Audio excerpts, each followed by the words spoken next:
Boa tarde, colegas petroleiros. Hoje é quarta-feira, dia 19 de agosto, e são aproximadamente 16 horas.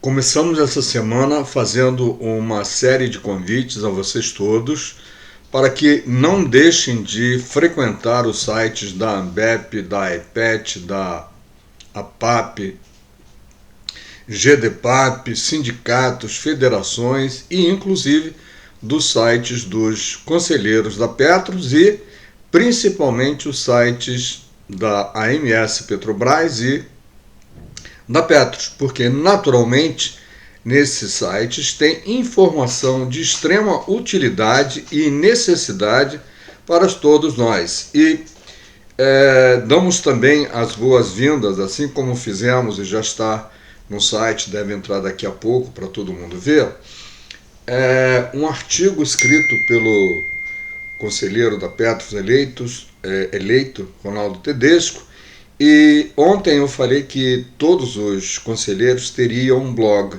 Na verdade, eles tinham um blog, né? Mas a Petros, sabe-se lá por quê, resolveu encerrar o blog que, a meu ver, salvo engano meu de novo, era oficial. Entretanto, o Roberto Cashel e o Erval Filho, parece que também o Norton faz participação especial, eles têm de fato um blog, é o Renova Petros, blog que escrevem e informam sobre a Petros o José Roberto Cashel Vieira e o Erval Cândido de Souza Filho.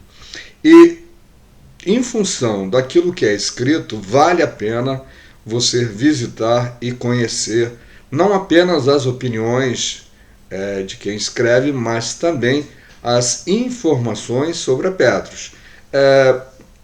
Em 30 de março, últimos, eles escreveram um artigo, que é claro que eu não vou ler por inteiro, porque é muito comprido, é muito interessante, recomendo que você vá lá no blog e conheça, sobre a necessidade de se ter muita calma nessa hora. E eles estavam falando do quê? Naquela oportunidade, em 30 de março, nós estávamos começando a todo vapor essa pandemia e havia um surto, digamos assim, na Bolsa de Valores. A Bolsa havia tomado a ladeira abaixo e era necessário ter muita calma para não ficar desesperado e não incorrer em erros, seja sobre o ponto de vista de cada um de nós, seja também uma entidade do tamanho da Petros, com um patrimônio na ordem de 90 bilhões, né, patrimônio esse que causa a cobiça desmesurada de todos os agentes econômicos e principalmente de quem está no governo. E o Roberto Cashel, José Roberto Cashel e Erval escreveram esse artigo chamando a atenção de todos nós para que tivéssemos calma em relação ao que estava acontecendo, que a Petros, né, já estava tomando as providências necessárias para que o baque sofrido pela desvalorização das ações no mercado como um todo, não apenas das ações da Petros, seria recuperado a médio prazo, a curto prazo e a longo prazo principalmente. E isso de fato aconteceu. Hoje a Bolsa recuperou-se totalmente dos 130 mil pontos que eram na época, em fevereiro, passou para quase 60, voltou agora, já desde o mês passado, aos 100 e agora está oscilando entre os 100 e 110, mas isso significa o quê? Que realmente, em se tratando de investimentos, é preciso ter muita calma.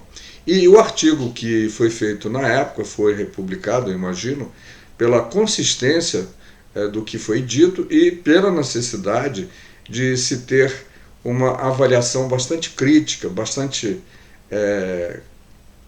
digamos assim, séria em cima do que acontece e decididamente para não se apavorar, porque a Bolsa de Valores é assim, funciona desse jeito. Um espirro dado na China, em Nova York, na Europa, deixa todo mundo gripado aqui no Rio de Janeiro, principalmente em São Paulo, onde a Bolsa de Valores se encontra. Vou extrair alguns trechos, né, que eu julguei importante, que vale a pena apenas pontuar. Nos últimos dias, temos recebido demanda de participantes e assistidos com inúmeras sugestões, todas elas com o objetivo de promover o alívio nas finanças, já combalida de todos os atingidos pela cobrança do PED 2015, que vão desde a suspensão da contribuição extraordinária pelo prazo de 6 meses, isso acabou de fato acontecendo, até a prorrogação da suspensão dos empréstimos contraídos até o final de 2020, isso também aconteceu. É importante salientar que estamos na reta final de um processo de aprovação de uma nova fórmula de equacionamento. Ainda não tínhamos naquela época o PED 2015 já resolvido e implantado como uma nova forma de tratamento que acabou acontecendo no final de abril, ou melhor, no final de maio, se não me engano, agora estou confundindo as datas, e passou a valer a partir de junho. Então, é bom a gente olhar para trás e ver o quanto aconteceu de lá para cá e lembrar que realmente é importante ter muita calma para avaliar, principalmente agora que estamos vivendo uma nova fase de pressa, de aprova aqui, aprova ali, e me refiro ao PP3. Não existe absolutamente nada concreto, o que existe são simulações preliminares que a Petros está fazendo e, de uma certa forma, tentando vender seu peixe, que não necessariamente é o peixe que nós devemos comprar. Eu diria que, de fato, não devemos comprar. Mas, voltando de novo ao artigo que foi publicado no blog dos conselheiros da Petros, o Caixa e o Erval, no dia 30 de março, que não é tão longe, mas também não é tão perto. E tem mais um trecho. Um trecho que diz assim: após esse impacto inicial ainda em mar revolto e num cenário de incertezas permanente, as equipes da DINV, uma gerência, a diretoria de investimentos da Petros, e a gerência de risco vêm monitorando diariamente o mercado e traçando cenários com a avaliação dos impactos e das medidas a serem tomadas para evitar o não atingimento das metas atuariais dos diversos planos da Petros, ou seja, medidas que evitem o desequilíbrio causado pelo descasamento entre os ativos, composto por bens e direitos que a Petros tem, e o passivo, que são obrigações que o plano deve atender para evitar aquilo que causa déficit técnico e necessariamente teria que ser equacionado. Isso é muito importante porque conseguimos superar parcialmente essa fase, as medidas resultaram eficazes, mas ainda não chegamos no final do ano, ainda não temos um empate técnico e é preciso perseguir. Mas o que me fez recorrer a esse texto, a essa publicação, é o conteúdo como um todo. Tá? Eu estou extraindo parte porque o conteúdo é longo e eu recomendo que vocês sigam lá no blog, que é muito importante, são 2 conselheiros recém-eleitos e precisam do nosso apoio e também do nosso feedback, né? Dizendo o que a gente quer saber, o que a gente acha do que está sendo publicado e tudo mais que nós entendermos que seja transmitido e eventualmente respondido também por eles. Na sequência, diz assim o texto: podemos afirmar que essa situação irá afetar a todas as entidades de previdência.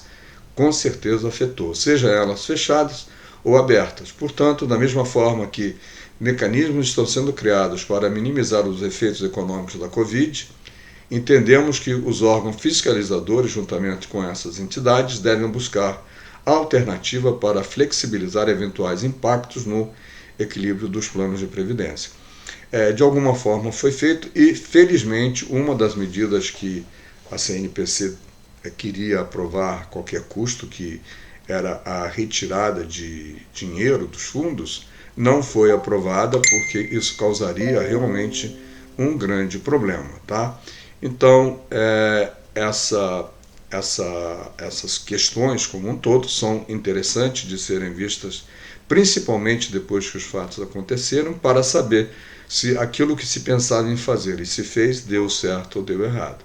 E, finalizando, tudo isso exposto, o título da nossa nota não poderia ser outro. Muita calma nessa hora. Diante de tantas incertezas de um cenário imprevisto, que obviamente não estava sob o controle, pedidos de suspensão da contribuição extraordinária e outras de alívio financeiro, além da atual suspensão das cobranças de parcela de abril a junho, daqueles que contraíram o empréstimo, ainda são prematuros, porque temos que analisar todos os impactos relativos aos fluxos de caixa dos planos.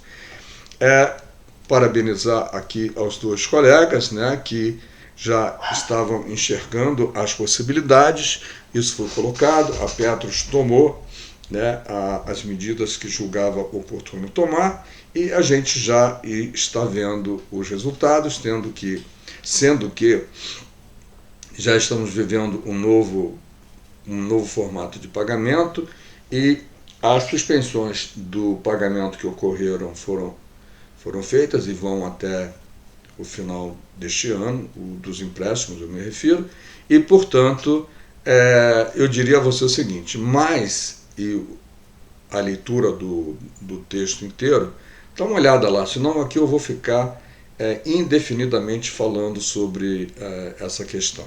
Mas tem uma outra questão que é também importante, que diz respeito a uma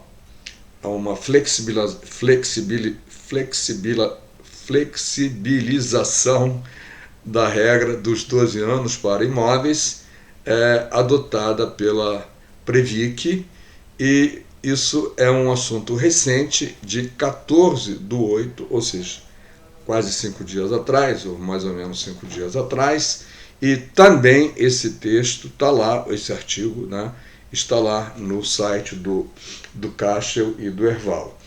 E o texto vem assinado por Alessandro Samogini em 14/8/2020 e diz o seguinte: a ABRAP e um grupo de associadas têm defendido mudanças nas regras que exigem a alienação das propriedades diretas de imóveis em um prazo de 12 anos ou a transferências para fundos imobiliários. Marcelo Wagner, secretário executivo do Comissão Técnica de Investimento da ABRAP, lembra que foi realizada uma reunião em fevereiro com a Previc, com os 10 maiores fundos de previdência privada, que apresentaram uma sugestão alternativa para mudar o prazo de 12 anos de alienação ou transformação em carteira imobiliária dos fundos.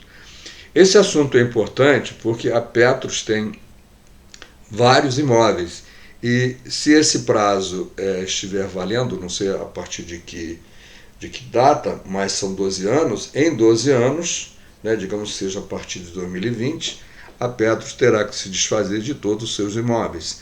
Dependendo das condições e do mercado, isso poderá ser bom e poderá ser ruim, não dá para adivinhar. Na sequência, o texto continua dizendo o seguinte: fizemos uma proposta para as regras dos imóveis, que ficou parada por conta da pandemia, mas acredito que no segundo semestre, agora, de acordo ao que temos conversado, voltará a agenda da ABRAP, para discutir essa questão da flexibilização da venda dos imóveis. O diretor-presidente da ABRAP, Luiz Ricardo Martins, disse em entrevista ao jornal Folha de São Paulo, publicado no último domingo, dia 9 de agosto, ser favorável que a regra não seja retroativa para o período anterior à publicação da resolução da CMN número 4661, que é de 2018, ou seja, que seja preservado o estoque já existente nas carteiras das entidades fechadas, ou seja, o que tem, tudo bem, mas não compra mais. A Previc tem realizado estudos e projeções sobre o tema e, embora não tenha assinado com a possibilidade de preservar o estoque, ainda não está decidido, já admite a flexibilização da regra de 12 anos. A resolução 4661, quando foi editada há 2 anos, tinha, então a regra é de 2 anos atrás, então já foram decorridos 2 anos, então teria mais 10 anos. Tinha a intenção de evitar que planos fizessem novas aquisições de imóveis. Imagine um plano de benefício definido, como o nosso, com uma quantidade importante de assistidos, com grande volume de pagamento de benefícios. Tínhamos a preocupação com a baixa liquidez dos imóveis, diz Lúcio Capelletti, diretor superintendente da Previc. Ele explica que, em relação ao estoque, está sendo proposta uma alternativa. Como a duration não é homogênea, é um termo utilizado para saber como se comporta o plano, não é homogênea para todos os planos, tem alguns com duration de 6 ou 7 anos e outro com 20 anos. Sem perder o foco na liquidez necessária, estamos propondo uma mudança para a regra dos 12 anos, comenta Capelletto. Ele explica que, em casos da duration maior que 12 anos, seria exigida a apresentação de estudos técnicos para comprovar a validade e manutenção dos imóveis em períodos relacionados aos compromissos do plano. O diretor executivo da ABRAP, Sérgio Wilson, que é responsável pelo acompanhamento da Comissão Técnica de Investimento, vê com bons olhos a proposta de flexibilização dos prazos para imóveis. A vinculação da carteira de imóveis com duration do plano me parece uma saída positiva. A duration do plano é um parâmetro importante, pois indica a necessidade de liquidez para os benefícios, comenta ele. O dirigente analisa que o prazo de 12 anos pode não ser adequado para a venda dos imóveis da carteira. Nós também achamos. Marcelo Wagner, que é diretor de investimentos da Previ, acredita que existe uma boa perspectiva que possa evoluir na questão da flexibilização das regras para os ativos imobiliários. Diz ele, é uma proposta importante que conversa com a ALM, Asset Liability Management, das entidades. Pela Comissão de Investimentos, queremos dar suporte para a ABRAP e a Previc para o aperfeiçoamento regulatório, comenta Marcelo. Então, é isso que temos para hoje em relação a esse tema da questão da Previc e os 12 anos para a alienação dos imóveis, mas o artigo também é muito grande, eu recomendo que vocês leiam todo o artigo lá na página dos nossos colegas Cashel e Erval, tá ok? No blog Renova Petros, que o Cashel e o Erval mantêm no ar, trazendo informações para vocês. Aqui é mais difícil porque é falado, senão eu vou ficar falando feito um papagaio e não vai ser hoje que nós vamos terminar essa conversa. E tem um outro assunto muito importante também, publicado hoje na página da Petros e que diz respeito também ao déficit da Petros. Eu vou compartilhar aqui com vocês sobre o tema, que é esclarecimento que a Petros publicou na página dela. A Petrobras também fez uma nota pública ao mercado, né? E o título da Petros é o seguinte: PPSP-R e PPSP-não-R, esclarecimento sobre o pagamento da Petrobras, publicada em 19 de 8 de 2015. A Petrobras divulgou hoje fato relevante, dia 19 de 8 de 2020, informando que o montante de 2,5 bilhões, atualizados para maio, referente às mudanças de regra no pecúlio decorrente do novo modelo do equacionamento, será pago de forma semestral ao longo dos próximos 20 anos. A Petros esclarece aos seus participantes que este pagamento, conforme exposto durante a apresentação do novo modelo de equacionamento, poderia ser feito à vista ou parcelado. Como a companhia decidiu pelo parcelamento, celebrado em contrato de dívida, é importante destacar que essa escolha não tem qualquer impacto para os planos, uma vez que o valor será atualizado pela meta atuarial. Não tem, digamos assim, tanto impacto, mas se tivesse pago à vista, teria sido muito melhor. Embora, como o mercado é muito volátil, é também razoável entender que é seguro aplicar dessa forma e receber direitinho, né, os rendimentos daquilo que não foi pago, e torcer para que a Petrobras continue sendo uma empresa estatal e que cumpra seus compromissos com a Petros, coisas que a Petrobras costuma não fazer. Mas, neste caso, como é algo já contratado e assumido como dívida perante a Justiça, não creio que teremos surpresas desagradáveis. E essa era a última notícia, a notícia que está no site da Petros, é somente isso mesmo. Tá? Esse tema foi discutido na época da implantação do plano, esses 2 bilhões aproximadamente era o acerto que a Petrobras tinha que fazer, e ficou compromissado desse jeito e está sendo cumprido. Ainda bem, vamos ficar de olho, não podemos perder o foco, né? E muita atenção, como diria o Brian Suede, que cavalo não desce escada. Fiquem atentos que, se houver outras notícias, a gente pode voltar e informar. E, para variar, vou recomendar de novo, não se esqueçam de visitar os sites da Ambep, da IPET, da Petros, da AMS, do Cashel e do Erval, e principalmente o site das federações e sindicatos de petroleiros, tá legal? E se você ainda não é assinante deste canal, também associe-se, né? E compartilhe com amigos e colegas petroleiros. A gente se vê a qualquer hora, desde que seja necessário e importante. Um grande abraço a todos.